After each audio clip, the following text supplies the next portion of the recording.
Thickness, വലിയ പാറക്കല്ലുകൾ കൊണ്ടിട്ട്, പാറക്കല്ലുകളല്ല, പാറ കുത്തിയെടുത്ത് മലയിൽ നിന്ന് ഉരുട്ടിക്കൊണ്ട് വന്നിടുക. അതിനിടയിൽ മണ്ണിട്ട് ഉറപ്പിച്ച് അത് മുകളിലേക്ക് സ്തൂപാകൃതിയിലാണ് വരുന്നത്.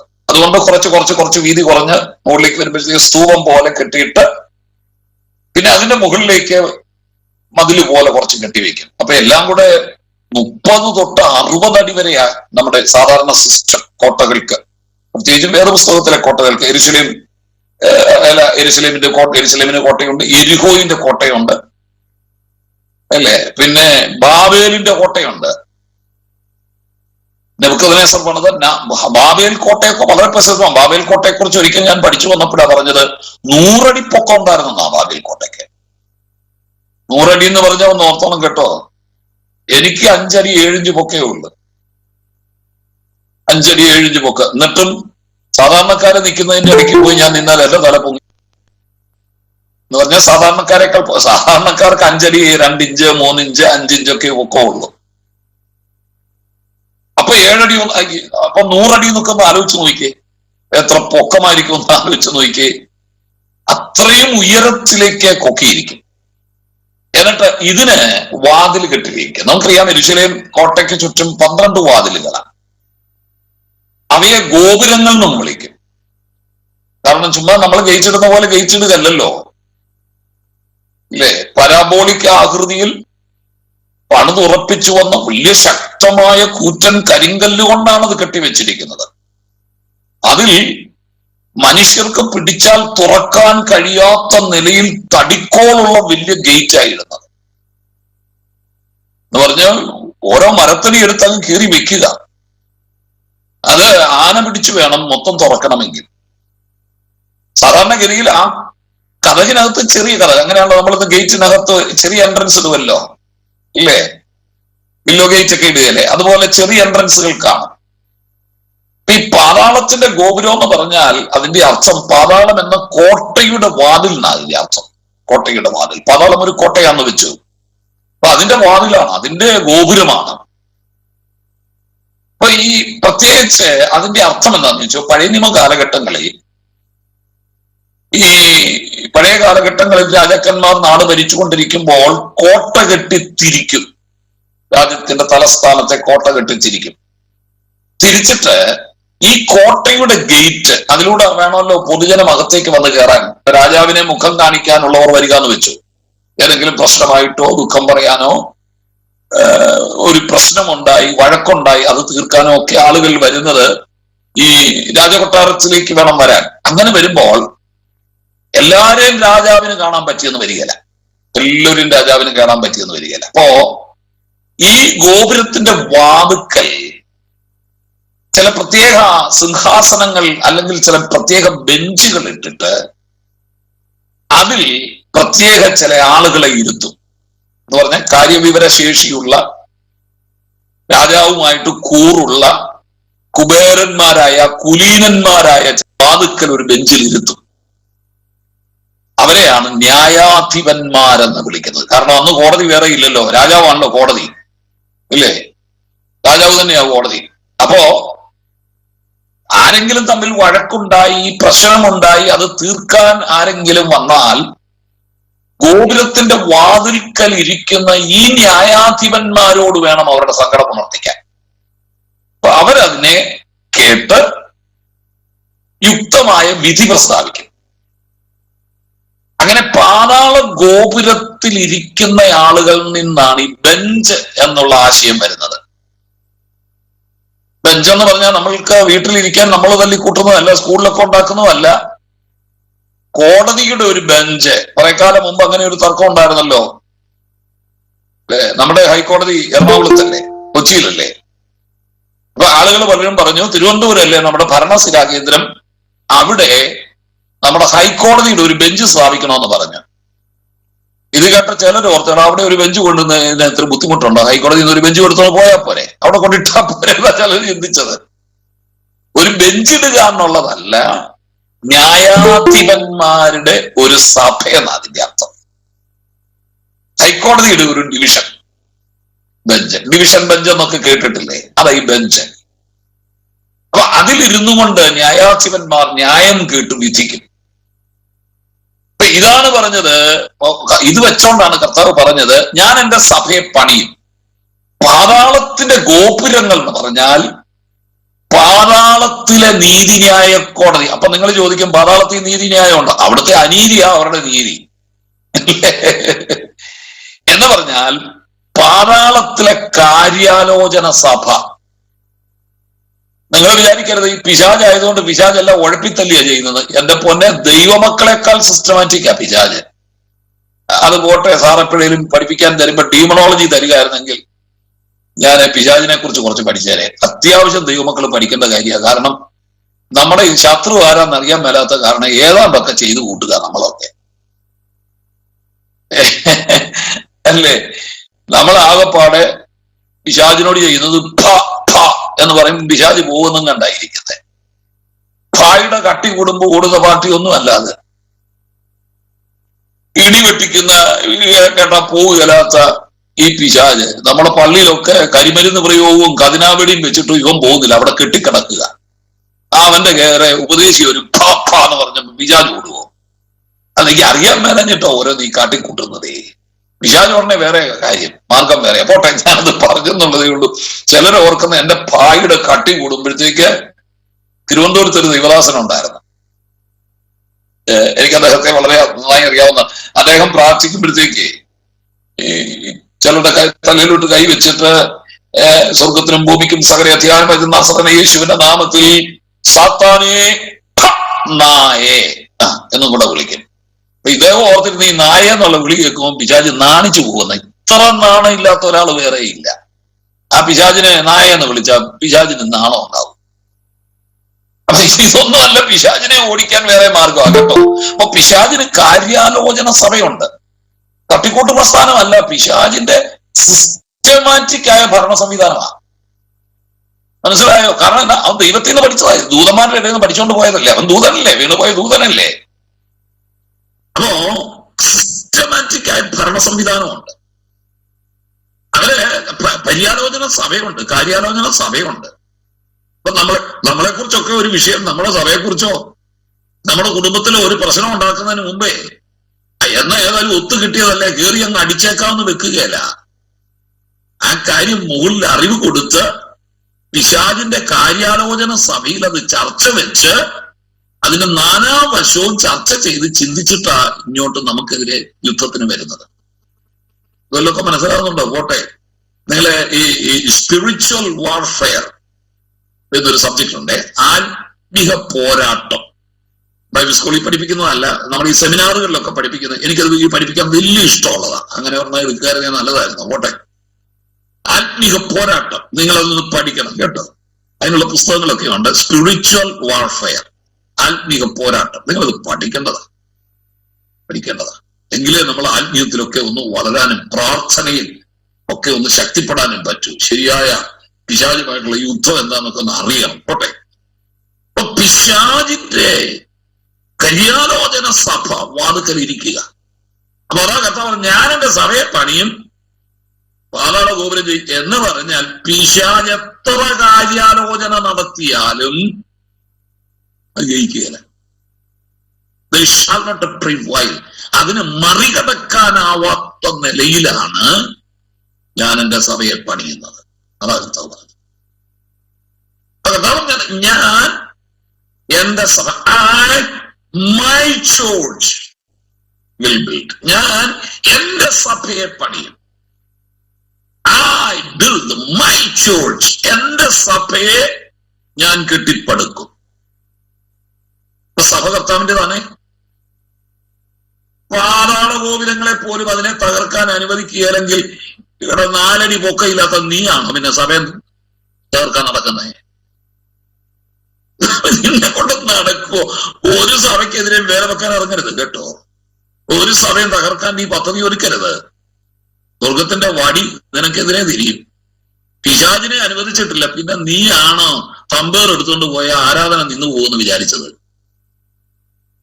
നീ വിചാരിച്ചത് തമ്പേർ എടുത്തുകൊണ്ട് പോയാൽ സഭ പൊട്ടിപ്പോവെന്നാ നീ ഓർത്തത്. കൊച്ചു കാര്യത്തിന് വേണ്ടി സഭയെ ഭിന്നിപ്പിക്കുന്നവരും ഇത് ഓർത്തോണം. പിശാചിന്റെ ദൂതന്മാരെല്ലാം കൂടെ വിചാരിച്ചിട്ട് നടക്കാത്ത കാര്യമാണ് നീ ചെയ്യാൻ പോകുന്നത്. അതുകൊണ്ട് മറക്കരുത് കേട്ടോ. എന്റെ സഭ ഞാൻ എന്റെ സഭയെ പണിയും എന്താ പറയുക. അതുകൊണ്ട് ഓർത്തോണം, സഭ കർത്താവിൻ്റെതാണ്. അതിന് വേറെ ആർക്കും അവകാശവാദം ഉന്നയിക്കാൻ പറ്റുകയില്ല. കാരണം ചങ്കിലെ ചോര കൊടുത്ത് സഭയെ വിലയ്ക്ക് വാങ്ങിയത് കർത്താവാണ്. ഈ സഭയ്ക്ക് അടിസ്ഥാനം എന്ന് പറയുന്നത് ഒന്നേ ഉള്ളൂ, സഭയുടെ അടിസ്ഥാനം. പ്രത്യേകിച്ച് ഞാൻ ഇന്നലെ പറഞ്ഞു, സഭ ഒരു മതമല്ല, സഭ ഒരു പാരമ്പര്യമല്ല, സഭ ഒരു തത്വചിന്തയല്ല, സഭ ഒരു കെട്ടിടമല്ല, മറിച്ച് അത് വേർതിരിക്കപ്പെട്ടവരുടെ കൂട്ടമാണ്. ചിലർ ഓർക്കുന്ന ഞങ്ങളുടെ സഭ എന്ന് പറയുമ്പോഴത്തേക്ക് എല്ലാവരും ഓർക്കുന്നത് ഞങ്ങളുടെ സഭാഹോളെന്നായി ഓർക്കുന്നതേ.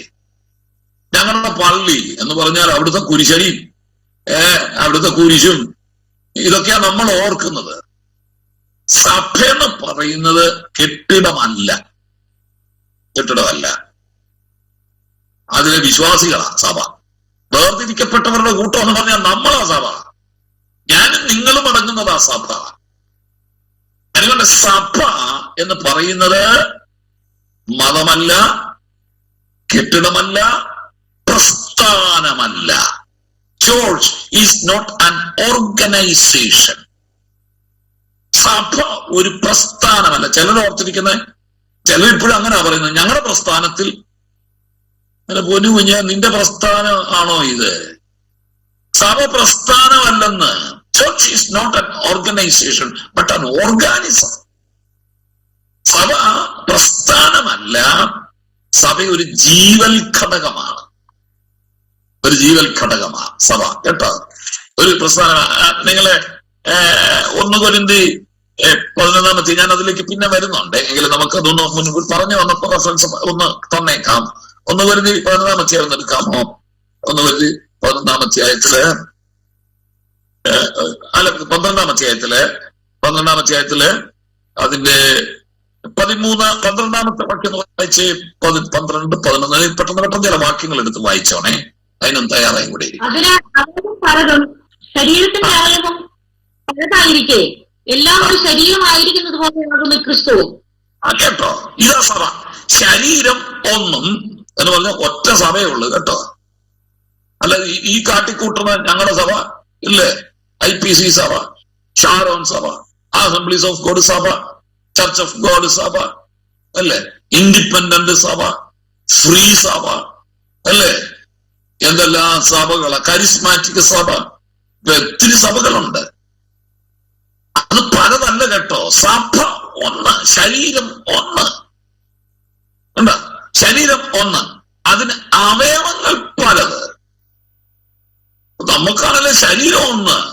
ശരീരം എന്ന് പറഞ്ഞാൽ ഒന്നല്ലേ ഉള്ളൂ. പക്ഷേ ഈ ശരീരത്തിൽ പല അവയവങ്ങളുണ്ട്.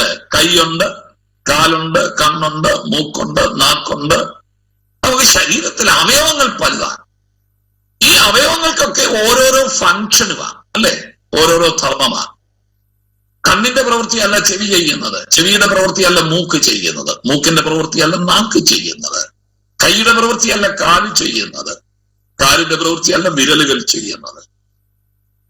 അപ്പൊ അവയവങ്ങൾ പലതാണ്.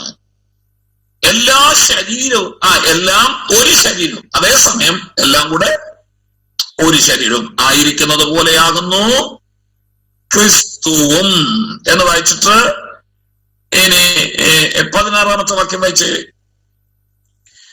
ഞാൻ കണ്ണല്ലായതുകൊണ്ട് ശരീരത്തിലുള്ളതല്ല എന്ന് ചെവി പറയുന്നുവെങ്കിൽ അതിനാൽ അത് ശരീരത്തിലുള്ളതല്ല എന്നും വരികയില്ല. ശരീരം മുഴുവൻ കണ്ണായാൽ ശ്രവണം എവിടെ? മുഴുവൻ ശ്രവണമായാൽ ഘ്രാണം എവിടെ? ദൈവം ഇനി ലാസ്റ്റ് 25 വായിച്ചാൽ മതി. ശരീരത്തിൽ ഭിന്നത വരാതെ അവയവങ്ങൾ അന്യോന്യം ഒരുപോലെ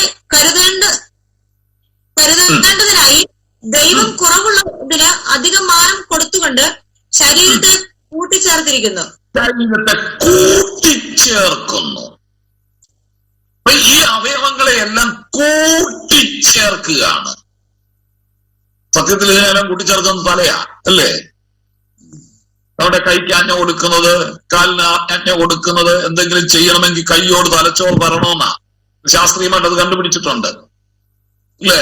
നമ്മുടെ കയ്യിലൊരു കൊതുക് വന്നിരുന്നു, കുത്തുന്നു. അപ്പോ അത് നമുക്ക് വേദനിച്ചു തുടങ്ങി, ഇറിറ്റേഷൻ ഉണ്ടായി. ഇത് തലച്ചോറിലേക്ക് സന്ദേശങ്ങൾ എത്തും. അപ്പൊ തലച്ചോറ് മറ്റേ കൈയോട് പറയും എടുത്തൊരടി അടിക്കാൻ.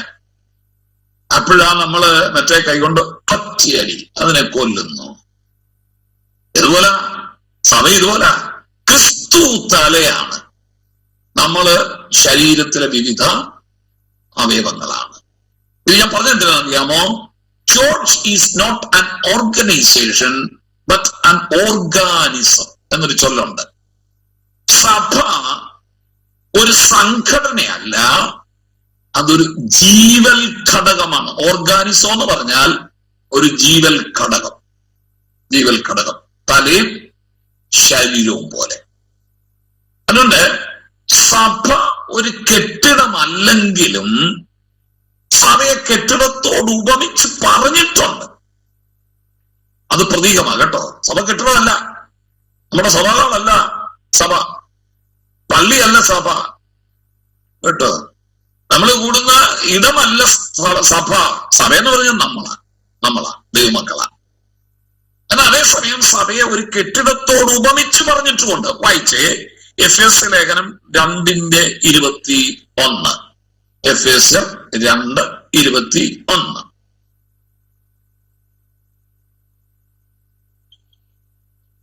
അവരിൽ കെട്ടിടം മുഴുവനും യുക്തമായി ചേർന്ന് കർത്താവിൽ വിശുദ്ധ മന്ദിരമായി വളരുന്നു.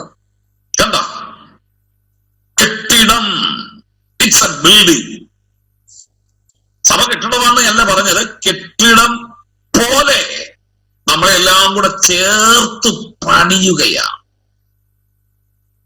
സഭ കെട്ടിടമാണെന്ന് പറഞ്ഞില്ലേ? കെട്ടിടം പോലെയാണ് നമ്മളെ പണിയുന്നത്. യുക്തമായ നിലയിൽ ഒരു കെട്ടിടം നമ്മൾ പണിയുന്നത് പോലെ എന്ത് ചെയ്യാ? ഒരു കെട്ടിടം പണിയുന്നത് എങ്ങനെയാ? ഒരു കെട്ടിടം പണിയാൻ നമുക്ക് കട്ടയും സിമെന്റും വേണം, അല്ലേ? അപ്പോ അല്ലെങ്കിൽ കല്ല് വേണം, കല്ലും ചാന്തും വേണം. അത് പണിയുന്നത് എങ്ങനെയാ? ഓരോ കല്ല് അല്ലെങ്കിൽ ഓരോ ഇഷ്ടികയും എടുത്തിട്ട് വേറൊരു ഇഷ്ടികയുടെ പുറത്ത് ചാന്ത് നന്നായി തേച്ചിട്ട് അതിൽ കൃത്യം തോതനുസരിച്ച് അടുത്ത കട്ട വെക്കുക. അങ്ങനെ ഓരോന്നും പണിതായിരിക്കും. മനസ്സിലായോ? അതുകൊണ്ട് കർത്താവ് നമ്മളെ ജീവനുള്ള കല്ലുകളാക്കി കർത്താവ് ചേർത്ത് പണിയുക എന്നൊക്കെ പറഞ്ഞത്. നമ്മളാ കല്ല് കേട്ടോ, നമ്മളാ കല്ല്. നമ്മുടെ പേരാണ് ജീവനുള്ള കല്ല്.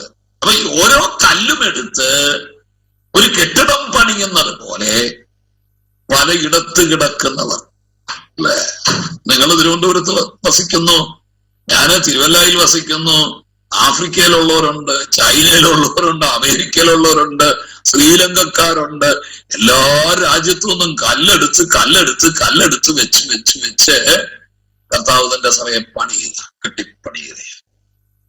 അതാ ഞാൻ എന്റെ സഭയെ പണിയും എന്ന് കർത്താവ് പറഞ്ഞത്. പണിയുക. അപ്പോഴും ഒന്നും കേട്ടോ, സഭ പ്രതീകമായിട്ടാ പറഞ്ഞത്, കെട്ടിടമൊന്നുമല്ല. സഭ കെട്ടിടമല്ല. ഒരു കെട്ടിടം പണിയണമെങ്കിൽ നമ്മൾ എന്താ ചെയ്യുന്നത്? ഒരു കെട്ടിടം എങ്ങനെയാ പണിയുന്നത്? ഒരു കെട്ടിടം പണിയുന്നത് നമ്മൾ ചന്തയിൽ നിന്ന് വാങ്ങിച്ചുകൊണ്ട് വരികയാണോ? ഒരു കെട്ടിടം പച്ചക്കറി വാങ്ങിച്ചുകൊണ്ട് വരുന്ന പോലെ ചന്തയിൽ നിന്ന് വീട് മേടിച്ചുകൊണ്ട് വരികയാണോ? നമ്മളൊരു കെട്ടിടം പണിയണമെങ്കിൽ ആദ്യം നമുക്ക് നിലം വേണം, അല്ലേ? വസ്തു വേണം. അതിന് ഉടനെ അങ്ങ് പണിയല്ല, അത് ചെത്തിയൊരുക്കി നിലം വെടിപ്പാക്കി നിരപ്പാക്കി എടുക്കും.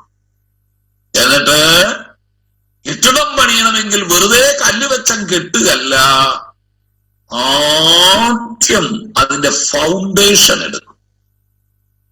ആദ്യം അടിസ്ഥാനം കെട്ടും. ഫൗണ്ടേഷൻ ഇട്ടിട്ടേ കെട്ടിടം പണിയും.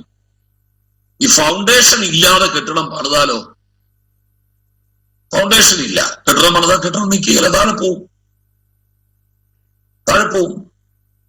അതുകൊണ്ടാണ് നമ്മള് ട്രഞ്ച് വെട്ടും. വീട് പണിയാൻ ആദ്യം നമ്മൾ തുടങ്ങുമ്പോഴത്തേക്ക് പണിക്കാര് ട്രഞ്ച് വെട്ടും അല്ലേ?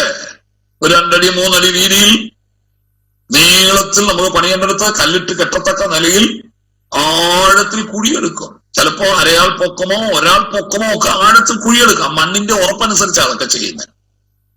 മണ്ണ് ഉറപ്പില്ലാത്തടത്താണെങ്കിൽ ഇച്ചിരി ആഴത്തിൽ കെട്ടും, ആഴത്തിൽ വെട്ടിയെടുക്കും. എന്നിട്ട് അവിടുന്നാണ് കല്ലിട്ട് കയറുന്നത്. അവിടുന്ന് കല്ല് അടുക്കി വലിയ കല്ലുകൾ കൊണ്ടിറക്കി അതടിച്ച് കെട്ടി വൃത്തിയാക്കി കഴിഞ്ഞിട്ടാണ് നമ്മൾ ഭിത്തി കെട്ടുന്നത്. അപ്പൊ അതുകൊണ്ട് അടിസ്ഥാനം പ്രധാനമാണ്. ദൈവസഭ എങ്ങനെയാ? ദൈവസഭയ്ക്കും ഫൗണ്ടേഷൻ ഉണ്ട്, അടിസ്ഥാനം. ഈ അടിസ്ഥാനം എന്ന് പറഞ്ഞാൽ എന്നതാ?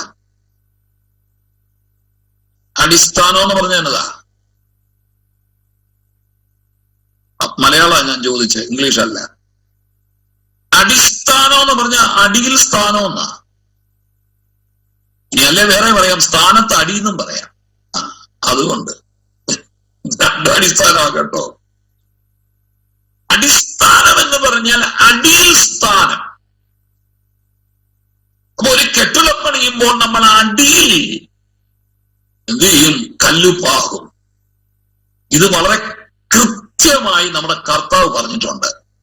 ഒന്ന് വായിച്ച് മത്തായിയുടെ സുവിശേഷം 7-ാം അധ്യായം 24 തുടങ്ങി 27 വരെ. മത്തായിയുടെ ശേഷം 7-ാം അധ്യായം 24 തുടങ്ങി 27 വരെ സഭയുടെ അടിസ്ഥാനം. ആദ്യം ഈ വചനങ്ങളെ കേട്ട് ചെയ്യുന്നവനൊക്കെയും പാറമേൽ വീട് പണിത ബുദ്ധിയുടെ മനുഷ്യനൊക്കെ തുല്യനാകുന്നു. വന്മഴ ചൊരിഞ്ഞു, നദികൾ പൊങ്ങി, കാറ്റടിച്ച് ആ വീട്ടിന്മേൽ അലച്ചു. അത് പാറമേൽ അടിസ്ഥാനമുള്ളതാകിയാൽ വീണില്ല.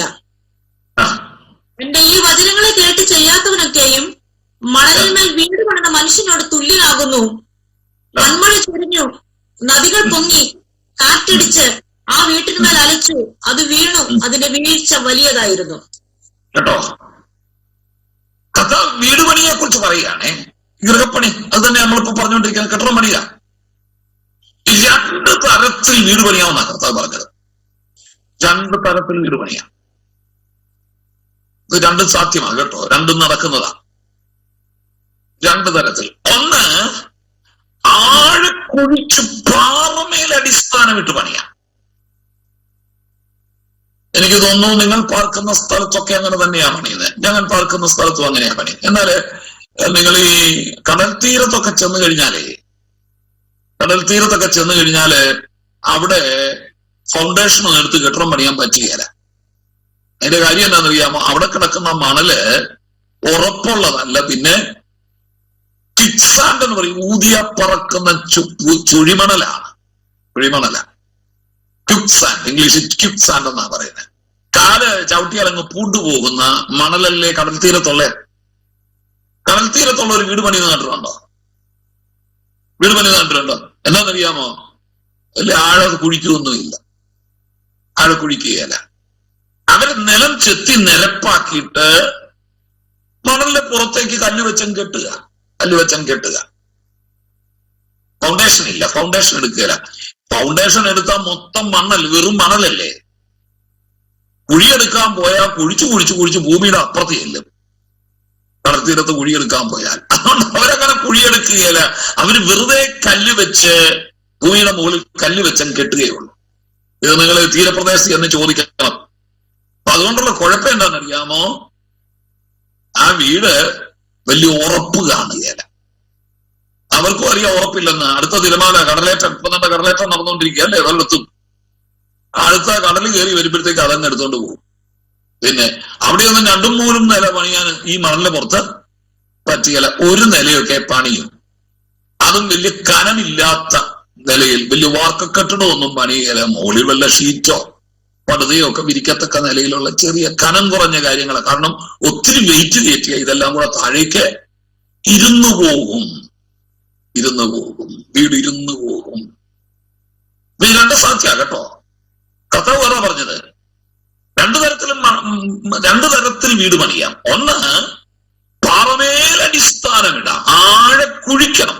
ആഴെ കുഴിച്ച് ചിലപ്പോ നമ്മൾ പുറമേ നോക്കുമ്പോൾ പാറ കാണുകയല്ല, ഭൂമി തുറന്ന് മണ്ണെടുത്തു മാറ്റുമ്പം അടിയിൽ നല്ല പാറയോ കറ്റിക്കല്ലോ കട്ടിയുള്ള കല്ലോ ഒക്കെ ചെയ്യും.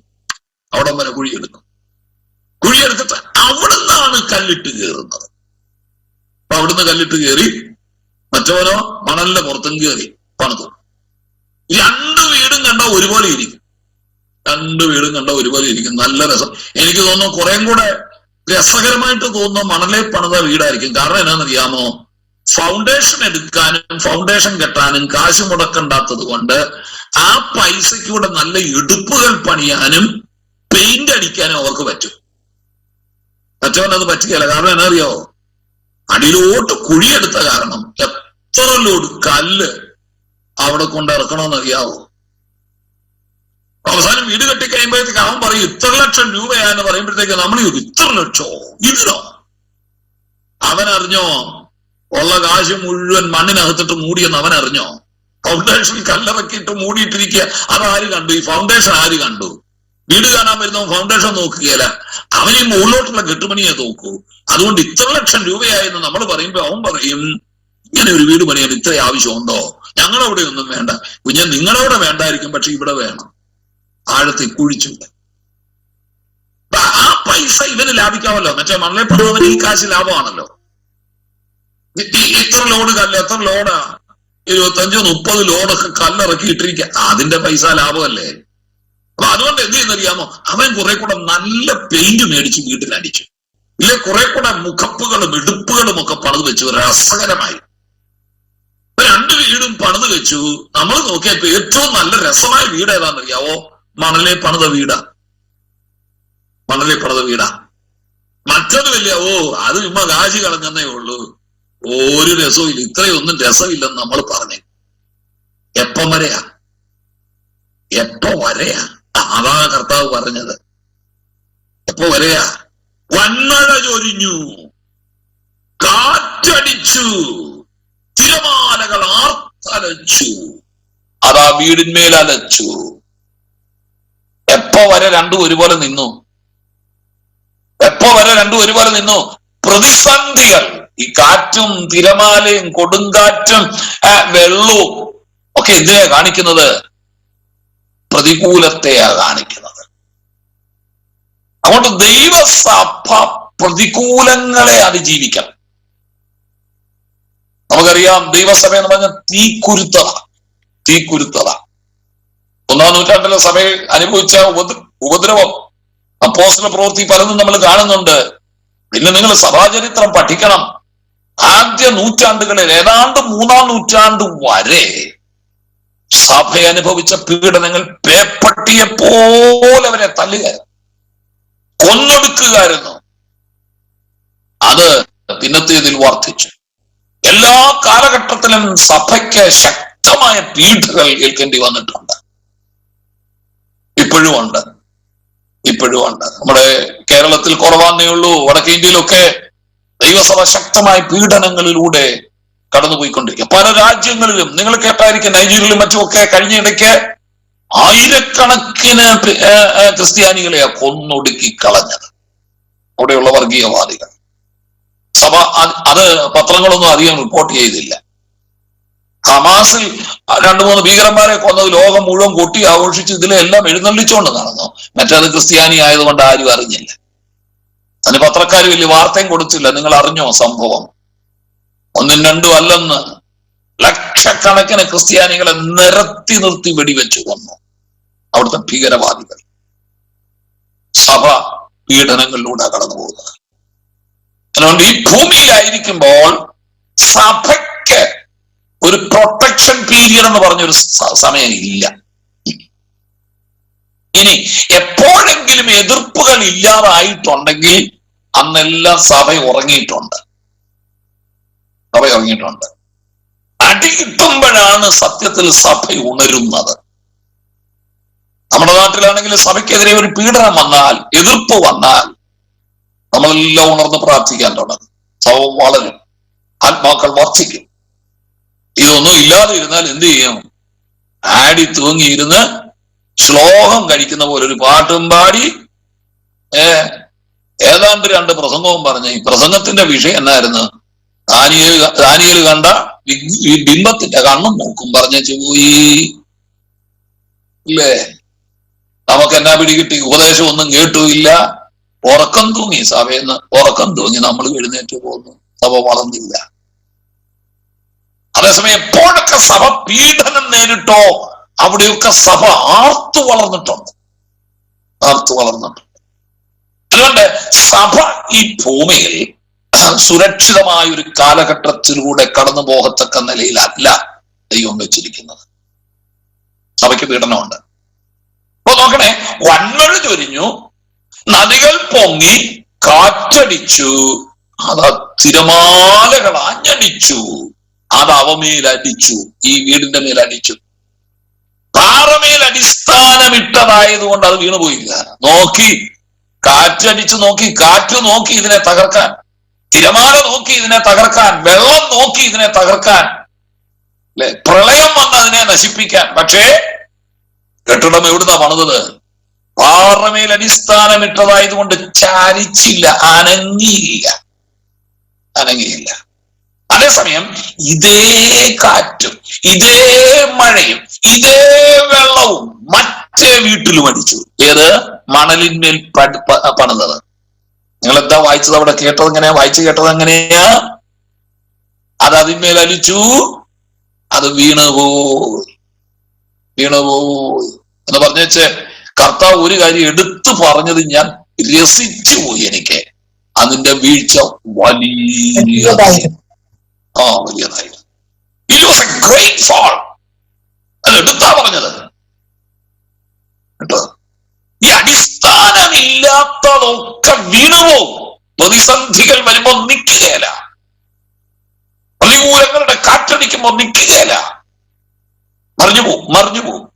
ഇത് പറഞ്ഞേച്ച് കർത്താവ് പറയുന്നത് ആ വാക്യമാണ് നിങ്ങൾ ശ്രദ്ധിച്ചത്. അവിട്ടിന്മേൽ അടിച്ചു എന്ന് പറഞ്ഞേച്ച് പറയും. ഇത് ഈ വീട് പണിത തുല്യരാകും. ഇത് പറഞ്ഞേച്ച് അതിന്റെ മുകളിൽ പറഞ്ഞത് എന്താണെന്നറിയാമോ? ആകയാൽ എന്റെ ഈ വചനങ്ങളെ കേട്ടു ചെയ്യുന്നവനൊക്കെയും പാറമേൽ വീട് പണിത ബുദ്ധിയുള്ള മനുഷ്യനോട് സദൃശന. അപ്പൊ എന്താ അടിസ്ഥാനം? പാറമേൽ. ഏതാ പാറ? എന്റെ ഈ നമ്മളിലേക്ക് വരാം. എന്റെ ഈ വചനങ്ങൾ. അപ്പൊ നോക്കാം, ആ വചനം തന്നെയല്ലേ ക്രിസ്തു, അല്ലെ? നമ്മുടെ കർത്താവിന്റെ പേര് തന്നെ യോഹന്നാൻ എന്നാ വിളിച്ചിരിക്കുന്നേ? ആദിയിൽ വചനമുണ്ടായിരുന്നു. അവന്റെ പേര് വചനം എന്നല്ലേ? അവന് ദൈവവചനം എന്നു പേർ. വെളിപ്പാട് പുസ്തകം 17-ാം അധ്യായത്തിൽ വായിക്കുന്നില്ലേ? യേശു തന്നെയാ വചനം. അപ്പൊ കർത്താവ് പറയുകയാണ്, എന്റെ ഈ വചനങ്ങളെ കേട്ടു ചെയ്യുന്നവൻ ബുദ്ധിയുള്ള മനുഷ്യനോട് സാധിച്ചു. അപ്പൊ ദൈവസഭയുടെ അടിസ്ഥാനം എന്ന് പറയുന്നത് എന്താ? കർത്താവിന്റെ വചനമാണ്. കർത്താവിന്റെ വചനം. അപ്പൊ അതുകൊണ്ടാണ് നമ്മൾ ഈ എന്താ ഞങ്ങളൊക്കെ ഈ വചനം പഠിപ്പിക്കുന്നേ? ഞങ്ങൾ ഈ വചനം പഠിപ്പിക്കുന്നത് എന്താ? സഭയുടെ അടിസ്ഥാനം എന്താ? വചനമാണ്. ഇന്ന് പണിതെടുക്കുന്ന പല സഭകളും, നിങ്ങളിന്ന് കേട്ടോ, വലിയ മെഗാ ചർച്ചുകളൊക്കെ ഇല്ലേ?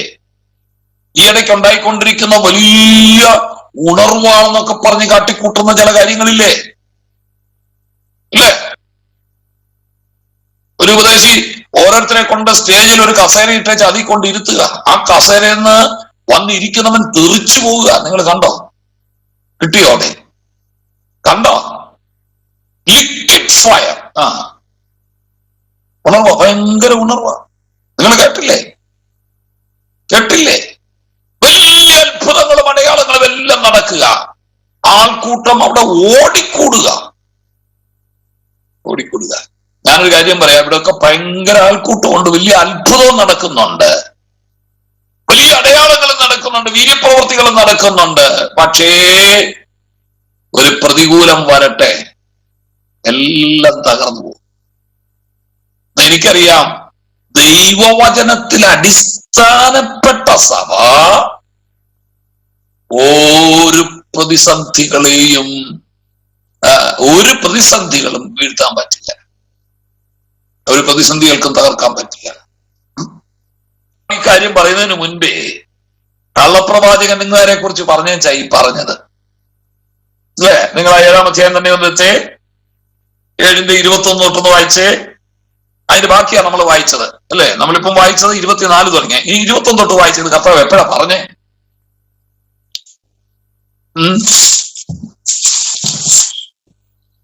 എന്നോട് കർത്താവേ കർത്താവേ എന്ന് പറയുന്നവൻ ഏവനുമല്ല, സ്വർഗസ്ഥനായ എന്റെ പിതാവിന്റെ ഇഷ്ടം ചെയ്യുന്നവനത്രേ സ്വർഗരാജ്യത്തിൽ കടക്കുന്നത്.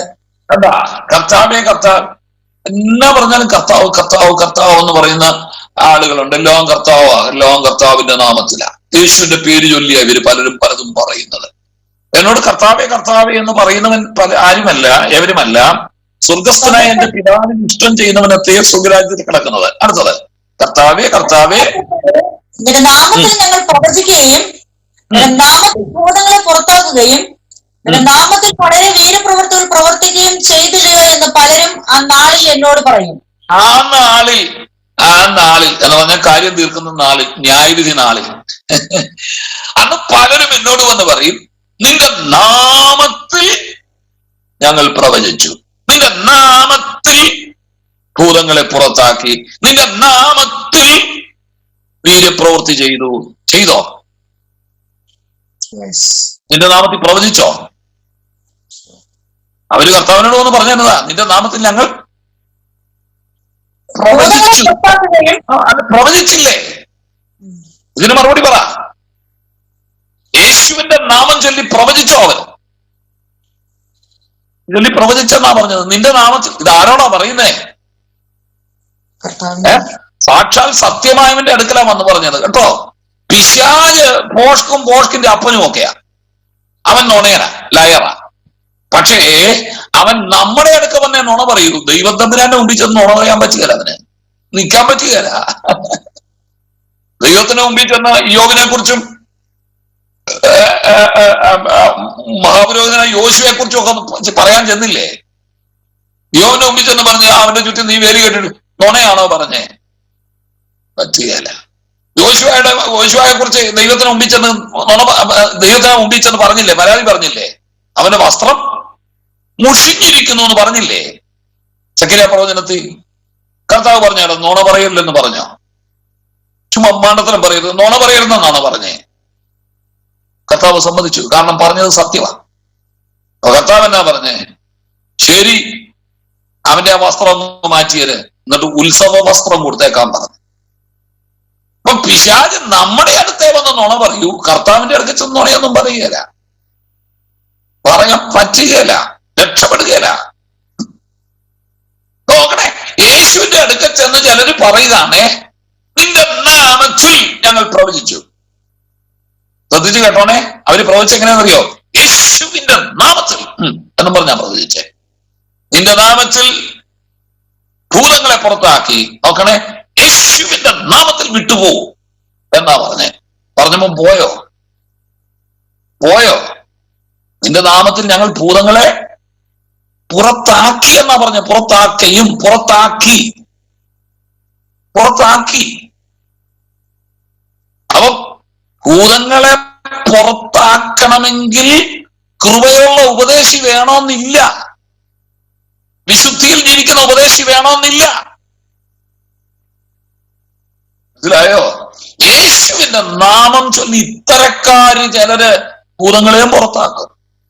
പിന്നെ നിന്റെ നാമത്തിൽ ഞങ്ങൾ വളരെ വീര്യപ്രവൃത്തി എന്ന് പറഞ്ഞാൽ അത്ഭുത പ്രവൃത്തി.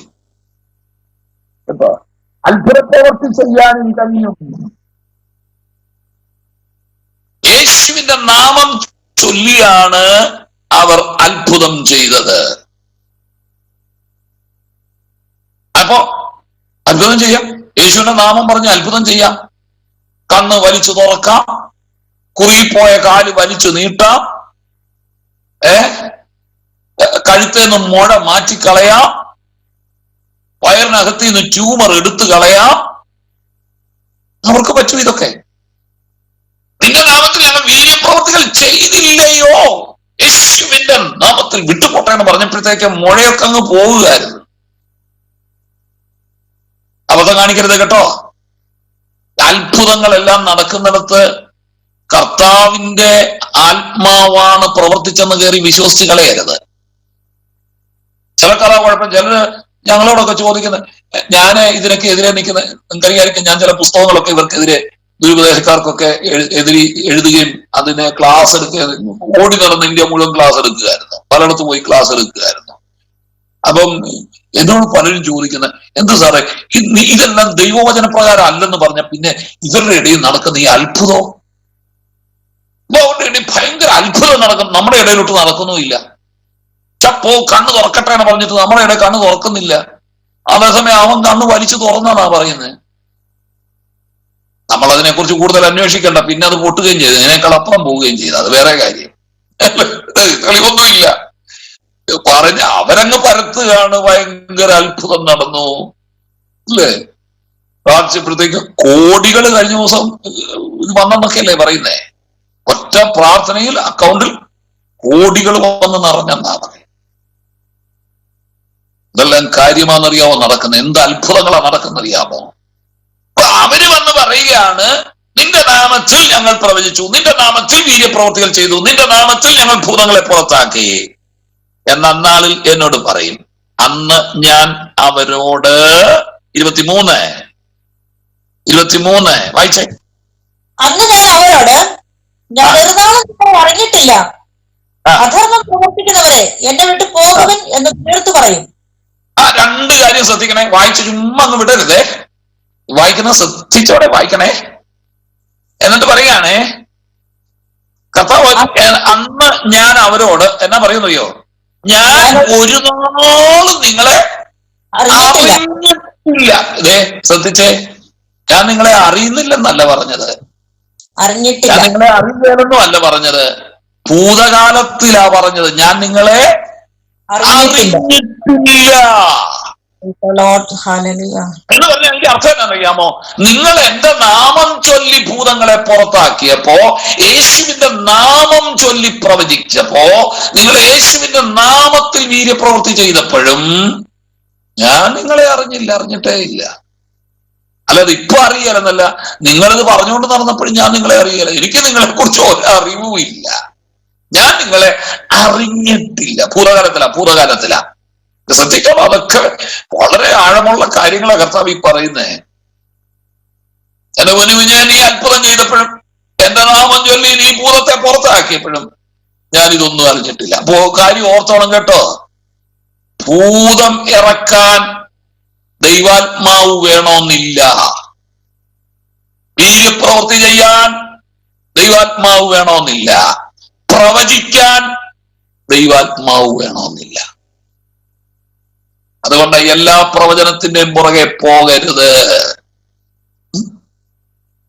കേട്ടോ. എല്ലാ പ്രവചനവും വിശ്വസിക്കരുത്, എല്ലാ പ്രവാചകന്മാരെയും അംഗീകരിക്കരുതെന്ന് ഞങ്ങളൊക്കെ ഈ പറയുന്ന ഈ പാവപ്പെട്ടവർ എന്തിനാ പറയുന്നറിയാമോ? ദൈവവചനം അടിസ്ഥാനമാക്കി പറയുന്നേ. ഇത് ആരാണ്ട് എന്നാ പറഞ്ഞാലും അതിന്റെ എല്ലാം പുറകെ ഓടുക. പ്രവാചകന്മാരെ എവിടെ വന്നെന്ന് പറഞ്ഞാലും സഭ നോക്കാതെ ഓടുന്നവരുണ്ട്. ഞങ്ങളുടെ ഉപദേശിക്ക് കൃപ പോരെന്നാ പറയുന്നത്. ഞങ്ങളുടെ പാസ്റ്റർക്ക് കൃപ പോരാ. അതിന്റെ കാര്യം എന്നാ? ഞങ്ങളുടെ പാസ്റ്റർ പ്രവചിക്കുന്നില്ല. സഭയിലെ പാസ്റ്റർക്ക് പ്രവചിക്കും അതിന്റെ ആവശ്യമില്ലല്ലോ, എല്ലാരെയും അറിയാവുന്ന 3-4 വർഷമായി ഒരേ സഭയിൽ ഇരിക്കുമ്പോ എല്ലാവരുടെയും കാര്യം അറിയാം. പിന്നെ ഞങ്ങൾ പ്രവചിക്കണം? മുഖത്ത് നോക്കി കാര്യം പറഞ്ഞാൽ പോരെ? നിനക്കൊരു കുറ്റമുണ്ട്, നേരെയൊക്കെ പറഞ്ഞാൽ പോരെ? പറഞ്ഞാൽ പോരെ? ഞങ്ങൾക്ക് കാര്യങ്ങൾ ഈ പൗലോസിലെ നമ്മൾ ചിലര് പറയുമല്ലോ, ഞങ്ങളുടെ ഉപദേശം ഏതാണ്ട് വെച്ചോണ്ട് പറഞ്ഞത്. ഇവിടെ വെച്ചോണ്ട് തന്നെ ഈ പറയുന്നേ. അല്ലാതെ ഇതെല്ലാം ആത്മാവ് വന്നേതോണ്ട് നമ്മുടെ മേലെ ഏതോണ്ട് അഭിഷേകം ഇങ്ങോട്ട് വന്നിട്ട് നമ്മൾ തലയും കുറിക്കങ്ങ് പറയുകയാണ് ചെയ്യുന്നത്.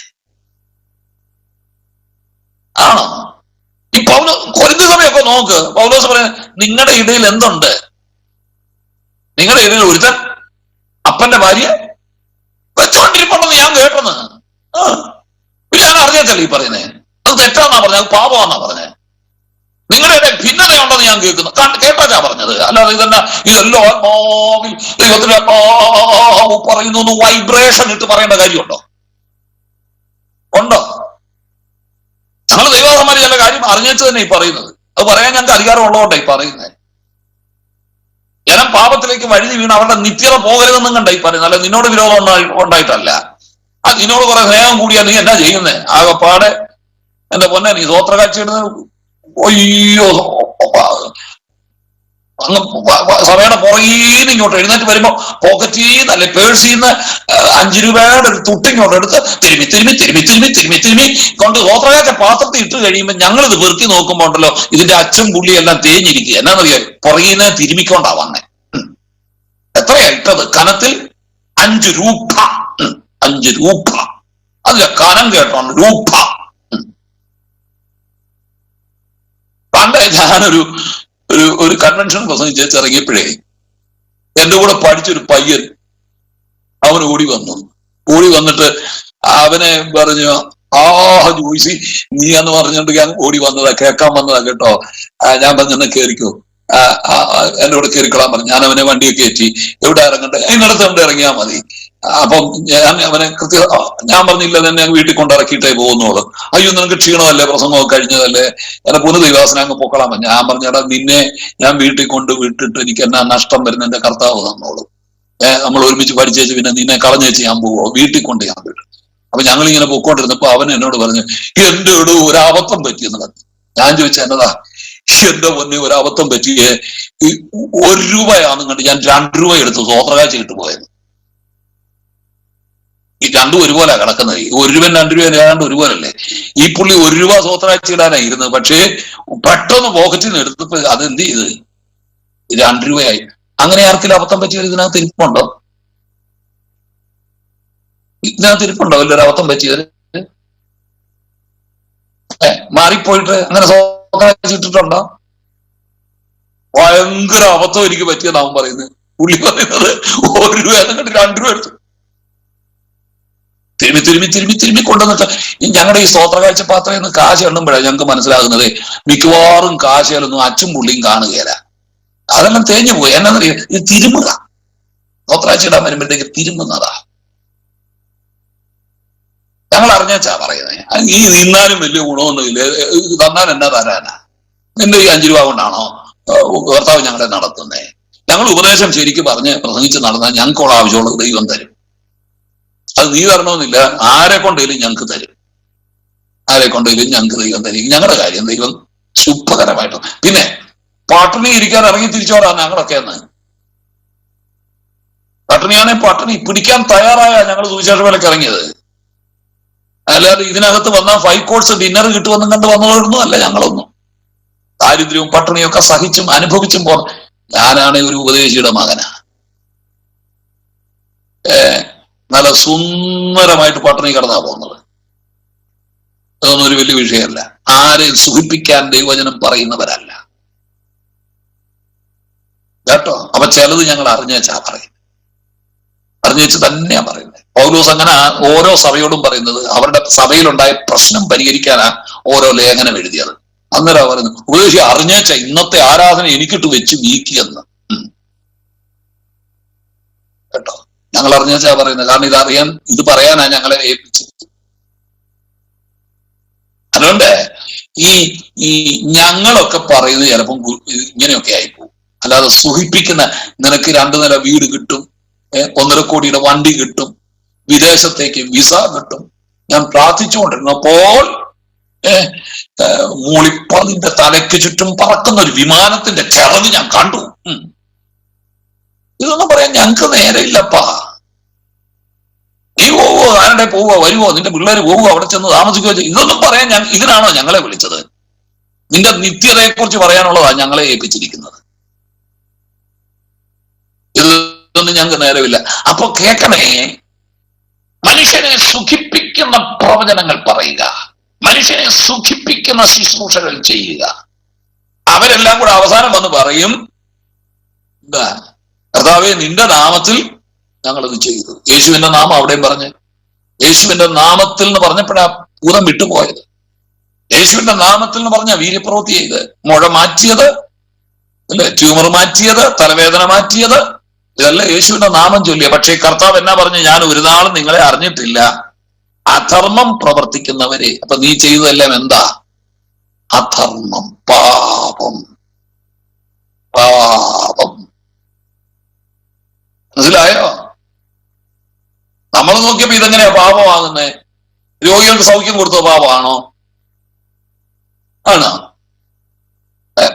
കുരുടന്റെ കണ്ണ് വലിച്ചു തുറന്നത് പാപമാണോ? പക്ഷെ അർഹതയില്ലാത്ത നീ, ദൈവകൃപയിൽ നിൽക്കാത്ത നീ കേറി ചെയ്യുന്ന ആത്മീയ ശുശ്രൂഷകൾ പാപമാകുഞ്ഞേ. ഇത് പഠിക്കേ. ഇതിന്റെ ഒന്നും കീഴ കൊണ്ട് തല വെച്ച് കൊടുക്കരുത് കേട്ടോ. കേട്ടോ, നിന്നെ ഉന്തിയിടാനും നിന്നെ മറിച്ചിടാനും നിന്നെ തെറിച്ചു വീഴിക്കാനും ഒന്നും കൊണ്ട് നിന്നു കൊടുക്കരുത്, അബദ്ധം കാണിക്കരുത്.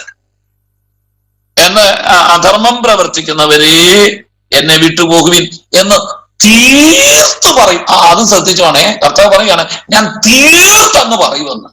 ഞാൻ പറയുമെന്നല്ല പറഞ്ഞത്, നമ്മൾ പറയലേ ഞാൻ തീർത്തങ്ങ് അടിച്ചെന്ന് പറയുകയല്ലേ എന്ന് പറഞ്ഞ പോലെ കർത്താവ് പറഞ്ഞത്. അന്ന് ഞാൻ അഡ്ജസ്റ്റ് ചെയ്തൊന്നും പറയുകയില്ല. ഞങ്ങൾ ഏതായാലും എന്റെ നാമത്തിലല്ലേ ഒരു കാര്യം ഇങ്ങോട്ട് ഇനി പോരെ, ഇതൊന്നും കർത്താവ് പറയല. എന്നെ വിട്ട് പോകുവീ, എന്നെ വിട്ട് പോകുവീ എന്ന് തീർത്തെന്ന് പറയും. ഇത് പറഞ്ഞേച്ചാ കർത്താവ് പറഞ്ഞത് എന്റെ ഈ വചനം കേക്ക്.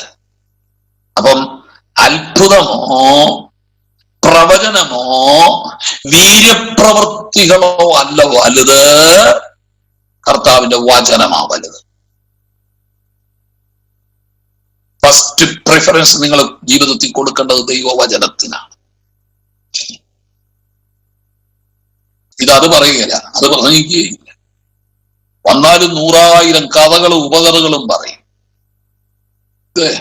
ഞാന് ബാംഗ്ലൂരിൽ ചെന്നപ്പോൾ അവിടെ നടന്നൊരു അത്ഭുതം പറയും.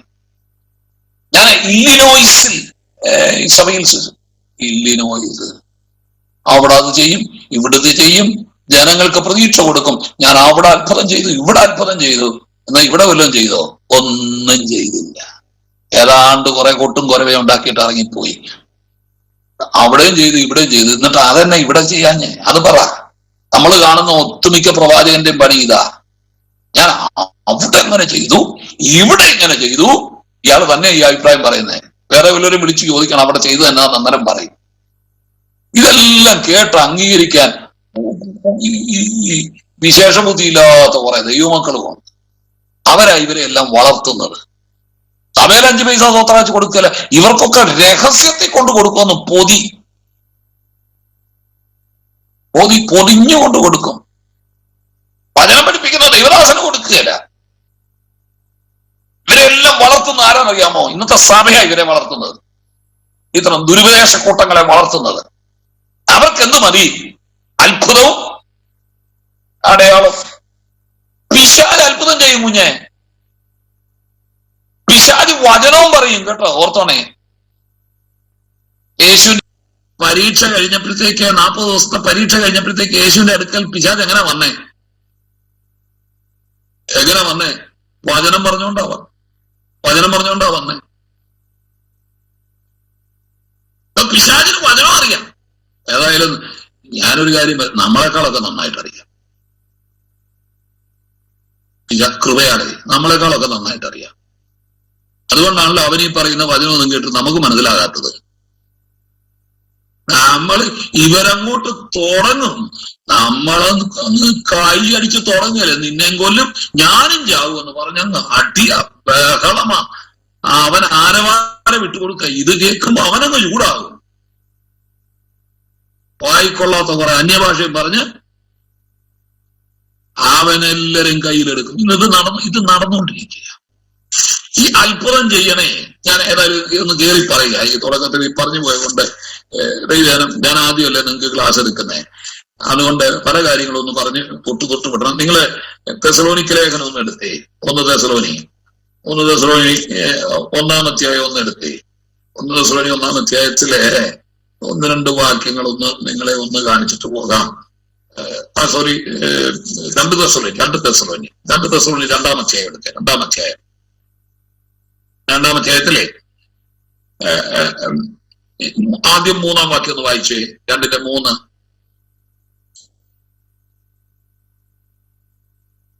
കർത്താവിന്റെ നാൾ അടുത്തിരിക്കുന്നു എന്ന് വെച്ച് 2 തെസ്സലോനി 2:3. ആരും ഏത് വിധേനയും നിങ്ങളെ ചതിക്കരുത്. ആദ്യമേ വിശ്വാസത്യാഗം സംഭവിക്കുകയും നാശയോഗ്യനും അധർമ്മമൂർത്തിയുമായവൻ വെളിപ്പെടുകയും വേണം. മതി. ഇത് അധർമ്മമൂർത്തി ആരാ? പിശാച്. അധർമ്മമൂർത്തി എന്ന് പറഞ്ഞാ പിശാച് ആരാ? എതിർക്രിസ്തു വരുന്നതിനെ കുറിച്ചായി പറഞ്ഞത്. എതിർക്രിസ്തു വരാൻ പോവുക. അപ്പോ ആദ്യം എന്ത് ചെയ്യണം?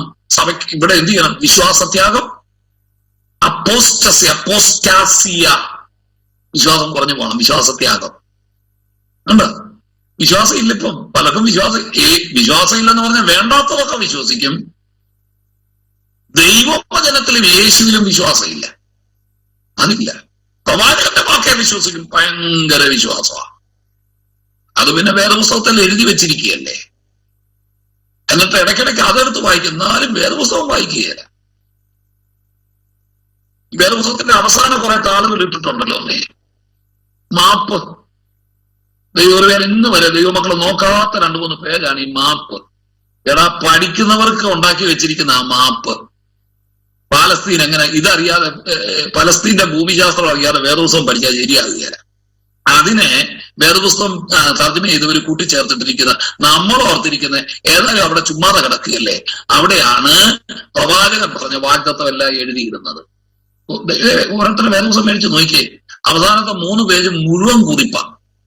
അതുകൂടാതെ വേറെ പേപ്പറിനകത്ത് എഴുതി മടക്കി ഇതിനകത്ത് വെച്ചിരിക്കുക. ഗർഭിണിയുടെ വയറ് പോലെ പലരുടെയും വേറെ പുസ്തകം വെച്ച് ഇങ്ങനെ നിൽക്കുക. എന്നാലും വേറെ പുസ്തകം വായിക്കുകയില്ല. അപ്പൊ വിശ്വാസത്യാഗം ആദ്യം സംഭവിക്കും. കാരണം വിശ്വാസമില്ല, വചനമില്ല. വചനത്തിൽ അടിയിറക്കുകയില്ല. വചനത്തിൽ വിശ്വാസമില്ല. യേശുവിൽ വിശ്വാസമില്ല. അപ്പോൾ എന്ത് ചെയ്യും? നാശയോഗ്യനും അധർമ്മമൂർത്തിയുമായവൻ വെളിപ്പെട്ടു വരും എന്ന് പറഞ്ഞാൽ എതിർക്രിസ്തു വരും. ഇനി 6-ാം വാക്യം ഒന്ന് വായിച്ച്. എല്ലാം വായിക്കാൻ നേരമില്ല, അതുകൊണ്ടാ സമയം പോയി. അതുകൊണ്ടാ 6 വെളിപ്പെടാതിരിക്കേണ്ടതിന് ഇപ്പോൾ തടുക്കുന്നത് എന്തായെന്ന് നിങ്ങൾ അറിയുന്നു. അവൻ സമയത്തിന് മുൻപേ വെളിപ്പെടാതിരിക്കേണ്ടതിന് ഇപ്പോൾ തടുക്കുന്നത് ന്യൂട്രജെൻഡറാ. ന്യൂട്രജെൻഡർ എന്ന് പറഞ്ഞാൽ അതിന്റെ അർത്ഥം എന്നതാ? പുല്ലിംഗമല്ല, സ്ത്രീലിംഗമല്ല, നപുംസകനാമം എന്ന് പറഞ്ഞാൽ ഇത് രണ്ടും കൂടെ. അപ്പൊ തടുക്കുന്നത് എന്ന് പറഞ്ഞ സഭയാ കേട്ടോ. സഭയാണ് ഇവനെ തടുക്കുന്നത്. എതിർക്രിസ്തു ഇങ്ങോട്ട് വരാതിരിക്കാൻ സഭയെ ഇപ്പൊ അവനെ തടുക്കുന്നത് ആരാ? തടയുന്നത് ആരാ? സഭ. തടുക്കുന്നത് എന്തെന്ന് നിങ്ങൾ അറിയുന്നു. അടുത്തത് അധർമ്മത്തിന്റെ മർമ്മം ഇപ്പോഴും വ്യാപരിക്കുന്നുണ്ട്. പക്ഷെ ഒരു കാര്യം ഓർക്കണം കേട്ടോ, എതിർക്രിസ്തു വെളിപ്പെട്ടില്ലെന്നേ ഉള്ളൂ. പക്ഷേ അധർമ്മത്തിന്റെ മർമ്മം ഇപ്പോഴേ വ്യാപരിക്കുന്നുണ്ട്. മർമ്മം എന്ന് പറഞ്ഞ മുസ്റ്റൂറിയം എന്ന് പറഞ്ഞ നിഗൂഢമായ കാര്യങ്ങൾ. മനസ്സിലായോ? അധർമ്മത്തിന്റെ നിഗൂഢമായ എന്ന് പറഞ്ഞാൽ മനുഷ്യനെ മനസ്സിലാക്കാൻ പറ്റാത്ത ആഴമേറിയ ചില കാര്യങ്ങൾ ഇപ്പോഴേ വ്യാപരിച്ചുകൊണ്ടിരിക്കുക. ഇത് പറയുന്ന സമയത്ത് 1-ാം നൂറ്റാണ്ടിലെ സഭയെ തുടങ്ങിയതുണ്ട്. നമ്മുടെ സഭയ്ക്കകത്തും ഒരു വല്ലാത്ത വ്യാപാരം നടക്കുന്നുണ്ടെന്ന് പ്രാർത്ഥന ജീവിതം ഉള്ളവർക്കും പ്രാർത്ഥനാനുഭവം ഉള്ളവർക്കും അറിയാം. ഞങ്ങളൊക്കെ ചില സഭകളിൽ കയറി ചെല്ലുമ്പോഴേ ഞങ്ങൾക്ക് മനസ്സിലാകും. നമ്മളവിടെ നിൽക്കുമ്പോഴേ ആ വ്യാപാരം വന്ന് നമ്മളെ തടയും. മനസ്സിലായോ? അല്ല കുഞ്ഞുങ്ങളെ, ഇത് യുദ്ധമാകട്ടോ. ഈ ശുശ്രൂഷ എന്ന് പറഞ്ഞാല് പല സഭകളിലും വ്യാപരിക്കുന്നത് ദുരാത്മാവാണ്. അധർമ്മത്തിന്റെ മർമ്മം അവിടെ വ്യാപരിച്ചുകൊണ്ടിരിക്കുന്നത്. അവിടെയൊക്കെ ശുശ്രൂഷിക്കാൻ ചെന്നു കഴിഞ്ഞാലുണ്ടല്ലോ, ഒന്ന് ശുശ്രൂഷ ശരിയായ അവസ്ഥയിലേക്ക് വരാൻ പാടാ. 2 അവിടെ ചെന്ന് ശുശ്രൂഷിച്ച് വന്ന ഒരു 2 ആഴ്ച ഞങ്ങളും കിടക്കണം. തുറപ്പാരം. ഇത് എളുപ്പമുള്ള കാര്യമൊന്നുമല്ല. ഇതൊക്കെ അറിയാവുന്ന ഈ ആത്മീയ അനുഭവങ്ങളും മർമ്മങ്ങളും അറിയാവുന്നവരോട് പറഞ്ഞാലേ ഇതൊക്കെ മനസ്സിലാവുള്ളൂ. ഈ ആത്മീയ യുദ്ധമായത് എനിക്കറിയാം. ചിലയിടത്ത് പോയി ശുശ്രൂഷിച്ചു തിരിച്ചു വരുമ്പോഴത്തേക്ക് നമ്മളെ വണ്ടി കൊണ്ട് വേറെ ബസിന്റെ കീഴെ കയറ്റാൻ നോക്കും അവൻ, നമ്മളെ അപകടത്തിൽപ്പെടുത്താൻ നോക്കും, ഇല്ലേ സൂക്കേട് വരുത്തി വീട്ടിൽ കിടത്തും. 2 ആഴ്ചത്തെ പ്രോഗ്രാമുകളും കട്ട് ചെയ്യിപ്പിക്കും നമ്മളെ കൊണ്ട്. ഇല്ലേ വന്നേച്ച് നേരെ ആശുപത്രിയിലോട്ടായിരിക്കും പോകുന്നത്. അധർമ്മത്തിന്റെ മർമ്മം ഇപ്പോഴേ വ്യാപരിക്കുന്നുണ്ട്. അതിപ്പോഴുമുണ്ട്. 1-ാം നൂറ്റാണ്ടിൽ തുടങ്ങിയതാണ്. എതിർ ക്രിസ്തു വെളിപ്പെട്ടിട്ടില്ല, പക്ഷേ അധർമ്മത്തിന്റെ മർമ്മം കേട്ടോ. The mystery of iniquity. Iniquity എന്ന് പറഞ്ഞാൽ അധർമ്മം എന്ന് പറഞ്ഞ പാപമാണല്ലോ. ആ പാപത്തിന്റെ മൂർത്തിയാണ് അധർമ്മമൂർത്തി. അധർമ്മമൂർത്തി, പാപത്തിന്റെ മൂർത്തിമത്ഭാവമാണ് എതിർ ക്രിസ്തു. അവന്റെ അധർമ്മം, അവന്റെ പാപം ഇപ്പോഴേ സഭയ്ക്കകത്ത് വ്യാപരിച്ചുകൊണ്ടിരിക്കുക. ലോകത്തിലല്ല, ഇത് സഭയ്ക്കകത്ത് വ്യാപരിക്കുന്നുണ്ട് കേട്ടോ. എന്നാൽ വായിച്ച് ഇതുവരെ തടുക്കുന്നവന് വഴിയിൽ നിന്ന് നീങ്ങിപ്പോക മാത്രം വേണം. തടുക്കുന്നത്ത് നപുംസകനാമമായിരുന്നു. ഇവിടെ തടുക്കുന്നവൻ അതാരാ? മുകളിൽ പറഞ്ഞത് തടുക്കുന്നത് പുല്ലിംഗമല്ല, സ്ത്രീലിംഗമല്ല, സഭ. സഭയ്ക്ക് ലിംഗവചനമില്ല. സഭ അവനല്ല, സഭ അവളല്ല, സഭ അത്. എന്നാൽ ഇവിടെ തടുക്കുന്നവൻ അതാരാ? സഭയെ വളർത്തുന്നവനും സഭയിൽ പ്രവർത്തിക്കുന്നവനും ആരാ? പരിശുദ്ധാത്മാവ. പരിശുദ്ധാത്മാവിന്റെ കാര്യം ഇവിടെ പറയുന്നത്. പോട്ടെ, അതൊക്കെ വിവരിക്കാൻ നമുക്ക് നേരമില്ലല്ലോ. തടുക്കുന്നവൻ വഴിയിൽ നീങ്ങുക മാത്രം വേണം. അപ്പോൾ അധർമ്മമൂർത്തി വെളിപ്പെട്ടു വരും. ഇനി അതിന്റെ 9 വായിച്ച നേരമില്ല, അതുകൊണ്ടാണ്. അധർമ്മമൂർത്തിയുടെ പ്രത്യക്ഷത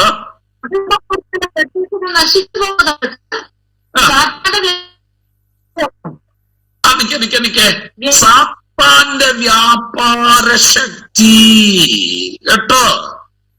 സാത്താന്റെ വ്യാപാര ശക്തി. വ്യാപാര ശക്തി എന്ന് പറഞ്ഞാൽ ഇതിന്റെ അർത്ഥം എന്നതാ? വ്യാപാര ശക്തി എന്ന് പറഞ്ഞാൽ വ്യാപരിക്കുന്ന ശക്തി, പെർഫോമിംഗ് പവർ. ഒരു കാര്യം ചെയ്യാൻ വേണ്ടി നാം